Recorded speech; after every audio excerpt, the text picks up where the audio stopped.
तो बच्चों हम पढ़ रहे हैं अपना चैप्टर नंबर 8 क्लास 11th का, जिसका नाम है सीक्वेंस एंड सीरीज़। तो अब आगे चलते हैं। अभी तक की कहानी आपको समझ आई होगी। मैंने आपको बताया था कि सीक्वेंस क्या होता है, प्रोग्रेशन क्या होता है, कुछ एग्जांपल्स भी हमने डिस्कस किए थे। ठीक है, अच्छे से वो आपको समझ आ गए होंगे। अब आपको पता होगा कि आपके कितने पूर्वज रहे होंगे। ठीक है, ये बात मैंने आपको पिछली वीडियो में बताई थी। अगर जिसने नहीं देखी है वो देख लेना, उसको भी समझ में अच्छे से आ जाएगा। तो चलो आगे चलते हैं। देखो आगे कहानी यही है, ठीक है, कि हमारा जो चैप्टर है ये चल रहा है, इसमें हमें कुछ चीज़ें हैं अब जो जाननी है। ठीक है, कि क्या होती है, कुछ टर्म्स है जो हमें पता होने चाहिए। ठीक है, तो सबसे पहला टर्म ही है। ठीक है, कि टर्म पता होना चाहिए, टर्म किसको कहते हैं। ठीक है, तो देखो बताया था मैंने आपको कि सीक्वेंस क्या होता है। सीक्वेंस नंबर्स की लिस्ट की तरह हो गया। ठीक है, नंबर्स ही हो गए। ठीक है, वही बात हो जाती है कि जो ऑर्डर में लगे हुए हैं, कि कौन पहले फिर कौन बाद में। ठीक है, तो नंबर्स हैं जो कि एक ऑर्डर में लगे हुए हैं। ठीक है, अब जरा आगे चलते हैं। बात ये थी कि देखो नंबर्स ही नहीं और भी चीजें हो सकती है होने को। ठीक है, जैसे मैंने बच्चों के नाम लिए थे, राम, श्याम, मोहन। ठीक है, ये हम ले सकते हैं, लेकिन यहां जब हम बात करते हैं तो नंबर्स की ही बात होती है। ये बात मैं पहले बता चुका हूं। ठीक है, तो अब देखो बात ये आती है कि टर्म किसे कहते हैं। ठीक है, तो टर्म क्या होता है। देखो अगर आपके सामने एक सीक्वेंस है, जैसे मैंने ये सीक्वेंस लिखा हुआ है 2 4 8 16 32, ये आगे चलेगा ऐसे ही। ठीक है, 64 128 आएगा और ये कहां तक जा रहा है, 1024 तक जा रहा है। ठीक है, अब इसमें क्या है, टर्म किसे कहेंगे। तो बात ये आती है ये हर एक नंबर, ठीक है, ये हर एक नंबर क्या होता है, टर्म, इस सीक्वेंस का टर्म है। मतलब जो नंबर्स हैं, ठीक है, वो हर एक क्या होता है, टर्म। ये बात समझ में आई होगी। ठीक है, कि क्या है, various number occurring in a sequence, जो भी अलग अलग नंबर सीक्वेंस में आ रहे हैं, ठीक है, उन्हीं को क्या बोल देते हैं, हम टर्म बोल देते हैं। ठीक है, मतलब ये 2 एक टर्म है, 4 एक टर्म है, 8 एक टर्म है, 16 एक टर्म है। ठीक है, तो ये बात अच्छे से आपको समझ में आ गई होगी। अब आगे चलते हैं। देखो आगे बात ये आती है अब, तो देखो आगे क्या है, आगे अब हमें सीखना है कि इन टर्म्स को डिनोट कैसे करते हैं। ठीक है, तो देखो टर्म्स को कैसे डिनोट करते हैं। जो पहले नंबर पे होगा, ठीक है, उसे क्या बोल देंगे, A1, उसे क्या बोलेंगे, A1। जो दूसरे नंबर पे होगा उसे क्या बोल देंगे, A2।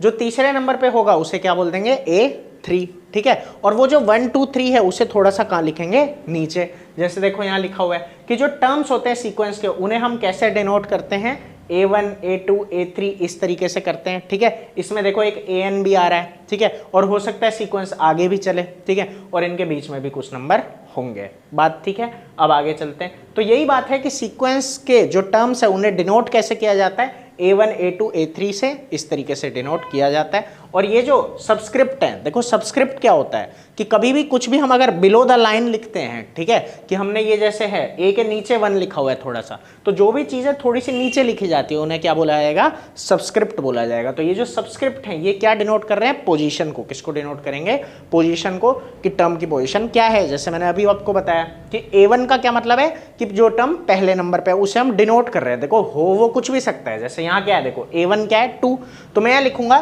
कि ये जो 2 है ये क्या है, हमारा A1 है।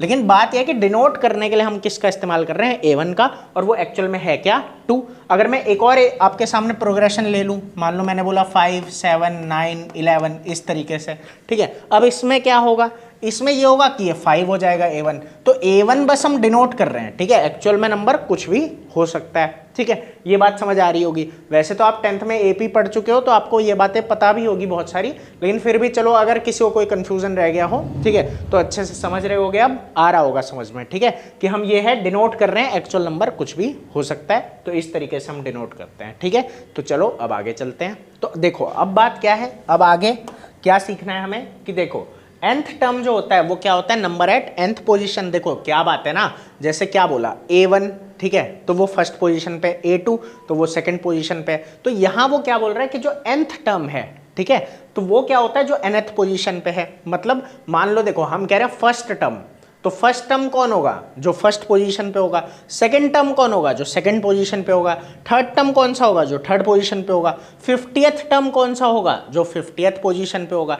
ये बात तो सिंपल सी है, समझ आ रही होगी मैं क्या बोल रहा हूँ। ठीक है, तो वही ये भी सेंटेंस बोल रहा है कि nth term is the number at nth position. सही बात है भाई, फिफ्थ टर्म क्या होगा, जो 5वीं पोजीशन पे है। ठीक है, इस तरीके से ये बोल रहा है। आगे कह रहा है इज डिनोटेड बाय an, और उसे डिनोट कैसे करते हैं, an को। सही बात है, देखो मैं कह रहा हूँ फिफ्थ टर्म, क्या बोला मैंने, मान लो फिफ्थ टर्म बोला। ठीक है, फिफ्थ टर्म, तो फिफ्थ टर्म क्या है, जो 5वीं पोजीशन पे है, और जो 5वीं पोजीशन पे उसे हम क्या लिखते हैं, 5। अभी आपने सीखा कि ये जो सबस्क्रिप्ट है ये किसको डिनोट करता है, पोजीशन को डिनोट करता है कि कौन सी पोजीशन पे वो है। तो ये क्या आ गया आपका A5, ठीक है, इस तरीके से। और यहाँ A5 है कितना, तो 32 है, ठीक है। ये जो हमने सीक्वेंस लिया हुआ है इसमें A5 कितना है, 32 है, ठीक है। ये बात अच्छे से समझ में आई होगी, तो इतने में कोई दिक्कत नहीं हुई होगी। बस यही था आज के लिए, ठीक है, कि बिल्कुल आसानी से आपको ये बातें समझ आ गई। एक छोटी सी बात और है, ठीक है, वो छोटी सी बात क्या है, ये कि ये जो nth टर्म होता है, ठीक है, इसी को क्या बोलते हैं, general term of sequence, general term of sequence, ठीक है। तो इसके बारे में हम आगे बात करेंगे अभी, ठीक है। इसके बारे में आपको और डिटेल्स अभी जाननी है, क्वेश्चन भी आता है इसके बारे में, ठीक है। तो क्या है ये, general term of the sequence है, ठीक है, कि हमारा जनरल टर्म सीक्वेंस का क्या होता है, nth टर्म होता है। तो इसकी बात आगे करेंगे, ठीक है। अभी फिलहाल ये याद रखना कि जो nth टर्म है उसी को क्या बोलते हैं, जनरल टर्म, ठीक है। तो इससे रिलेटेड क्वेश्चंस हम आगे करेंगे और भी चीजें सीखेंगे, ठीक है। अभी आपको ये बातें समझ आ गई होगी, तो अब चैनल को सब्सक्राइब कर लो ताकि आगे भी हम ऐसे मिलते रहें और आप अच्छे अच्छे वीडियोस देखते रहो और सीखते रहो। तो चलो फिर मिलेंगे अगली वीडियो में, अभी के लिए इतना ही। और इस वीडियो को लाइक और शेयर कर देना ताकि और भी बच्चे पढ़ सकें। तो चलो ठीक है, चलते हैं।